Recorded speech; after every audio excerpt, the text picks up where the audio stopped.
خواتین کے عالمی دن کی مناسبت سے کراچی کی خواتین میں 200 سے زائد پنک اسکوٹیز تقسیم کی۔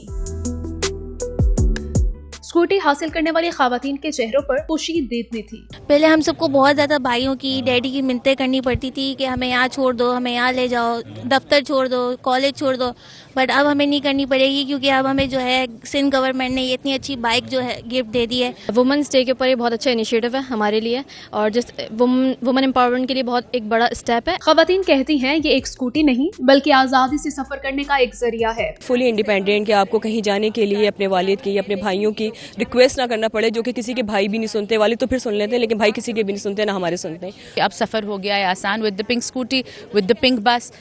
یہ بڑے امپاورنگ پروجیکٹس ہیں۔ سینئر وزیر سندھ شرجیل میمن نے کہا کہ اسکوٹی فراہم کرنے کا مقصد معاشرے کی سوچ تبدیل کرنا اور خواتین کو خود مختار بنانا ہے۔ یہی ویژن پاکستان پیپلز پارٹی کا ہمیشہ رہا ہے کہ ہم ایسے کام کریں جس سے لوگوں کو فائدہ ہو، اور پھر ہم نے جو پنک اسکوٹیز کی بات کی ہے اس پہ بھی ہماری ایک معزز اسپیکر نے کہا کہ جی یہ اس کی تعداد بڑھائی جائے۔ میں آپ کو اعلان کر کے بتاتا ہوں کہ اس کی کوئی بھی لمیٹڈ کوانٹٹی نہیں ہے، دس از ان لمیٹڈ نمبر۔ آپ بول رہے ہیں 5 لاکھ، میں کہتا ہوں 50 لاکھ اسکوٹرز بھی دیں گے، لیکن ہم جو ہے اپنی بچیوں کو ٹرین کریں۔ تقریب میں ارکان سندھ اسمبلی اور پیپلز پارٹی لیڈیز ونگ کے رہنماؤں نے شرکت کی اور اس اقدام کو خواتین کے لیے ایک مثبت قدم قرار دیا۔